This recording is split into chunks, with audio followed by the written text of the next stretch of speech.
Magandang araw mga kaibigan. Bigyan natin ngayon ng reaction opinion itong pinaka-latest post ni Congressman Kiko Barsaga 21 minutes ago. Response to a statement made by Congressman Shiel Jokno. Isang human rights lawyer ito. Kung tingnan mo, tumutulong, lumalaban para sa kapakanan ng mga inaapi. Okay? Yan ang kanyang trademark. Tingnan natin kung meron ba siyang tapang lumaban para sa taong bayan.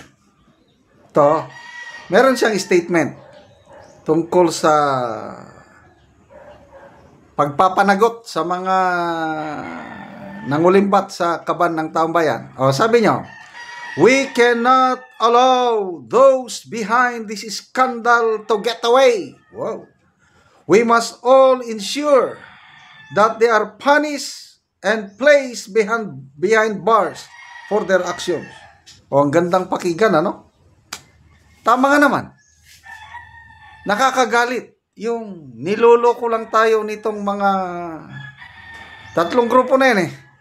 Ang utak, mga politiko, DPWH official, o kasama ba ang COA, and then mga contractors. Sila yung nanluloko sa atin eh.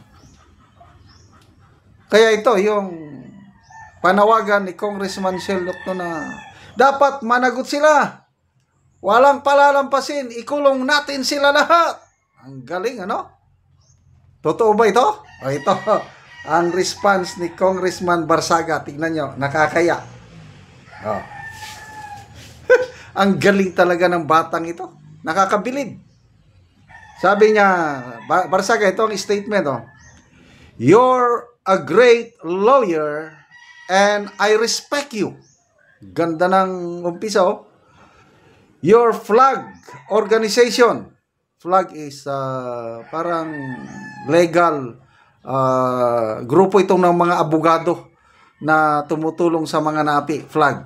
Nakalimutan ko lang yung meaning. League of Filipino League of basta flag. "Your flag organization help plenty of our citizens. But I also remember," ito na ang birada, "I also remember when we called for the investigation of former Speaker Martin Romualdez involvement in the flood control anomalies. I personally asked you to stand with me. Do you remember what you did? Nothing." Oh my God. So ito na, naisisiwalat. I believe na itong si Congressman Kiko, nung nag-decide siya na labanan si Romualdez, may mga kinausap siya na mga kongresista to get support. At ito pala, Congressman Shiel Jokno, nasa minority, dilawan, lumalaban para sa inaapi, nilapitan niya. "Can you stand with me in this fight for the helpless?" Anong ginawa ni Shiel Jokno? According to this post, nothing. So ano, hintayin natin ang response ni Shiel Jokno. Baka sabi niya na, you never approach me. Pwedeng ganon. Pwede niyang i-deny na, di naman tayo nag-usap, hindi mo naman ako nilapitan. Pwedeng ganon. But it's between the word of this young congressman and this lawyer, kung kanino tayo naniniwala.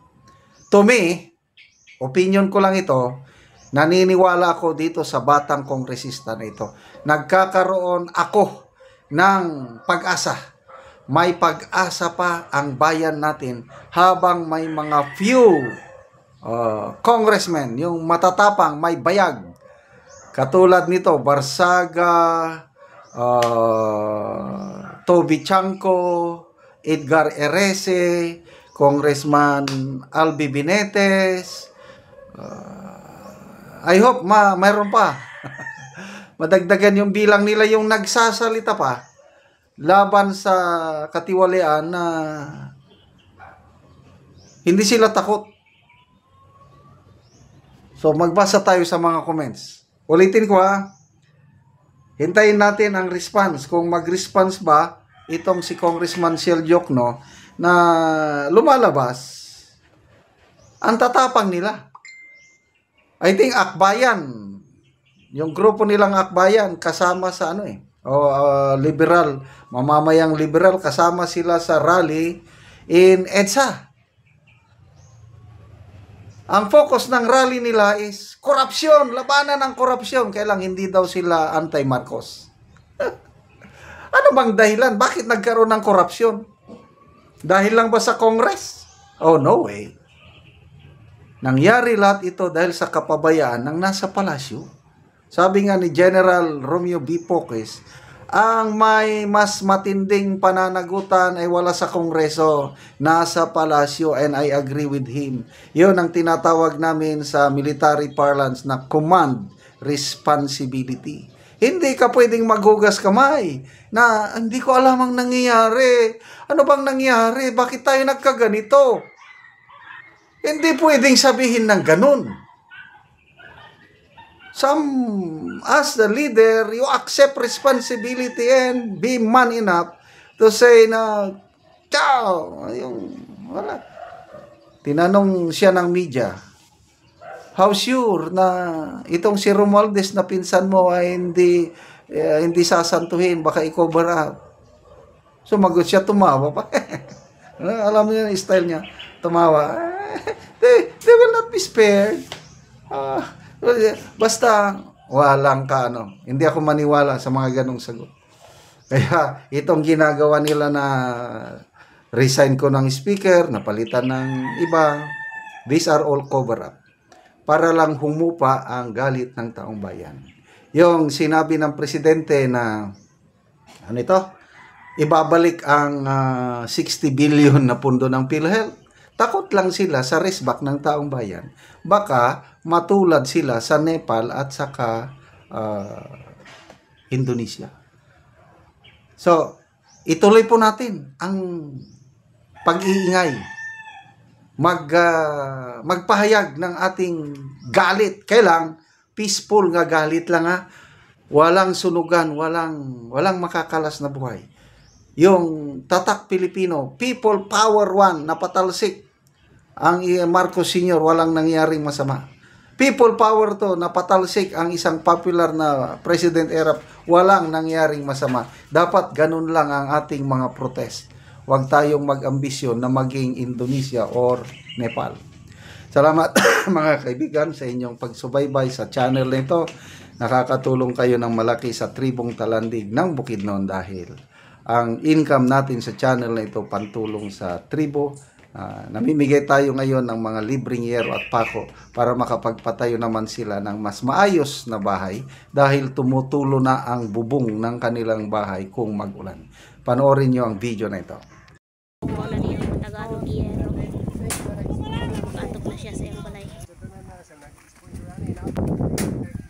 So mo na yung atupan ngayang balay. So mo na yung atupan nga balay niya. Balay sa tao.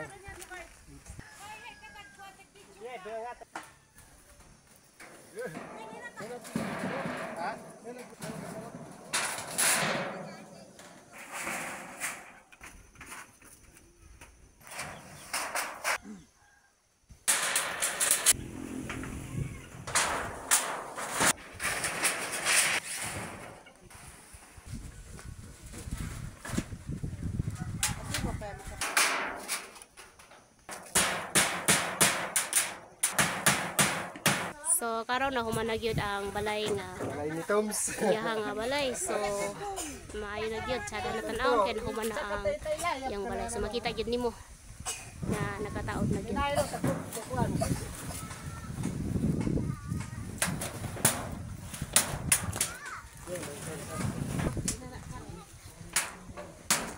So makita gyud nimo ang view sa yang balay. O karon unsa imong masulti nga nahuman na gyud ang imong balay? Siyempre, api kahit ang natagaan ta, magabalay na kita kay sa nagtanan nag-sponsor. Salamat sa mga para sa inyo mga kung wala pang tabang di pa ko pakabalay kay nagigluna ko sa ginikanan mo sa salamat. So pila na imong anak nga kuan ay pa ka nakabalay? Dua. Duha imong anak. So nakigpuyo lang ka sa imong ginikanan. Siyempre, oo. Yan ikaginta. Ano makagwardan. Salamat kid kayo kay nakabalay na ko.